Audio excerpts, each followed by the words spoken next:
परिक्रमा होंगे। पहले प्रभु जी लोग सुंदर परिक्रमा करेंगे, उसके बाद माता जी लोग सुंदर करेंगे। माता जी सब कुछ सीधे हो जाएंगे और एक बार जरूर ध्यान रखिएगा, 3 बार से अगर 2 बार करेंगे तो 3 बार का भी माइनस हो जाएंगे। और अभी कोई परिक्रमा करते हैं शाम के टाइम में सुना सकते हैं। जाने काने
फिर और एक बार तुलसी नारायण जी को जरूर रखे प्रणाम कीजिए।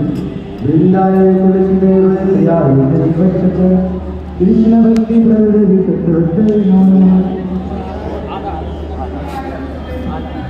माता जी पीछे तुलसी महारानी है, पाठ कुंजना भी दे दी है, थोड़ा प्रणाम तो कर लीजिए तुलसी महारानी को। वृंदाय तुलसी देव प्रियाय हरिवक्षक कृष्ण भक्ति प्रवृत्ति सत्य नमः।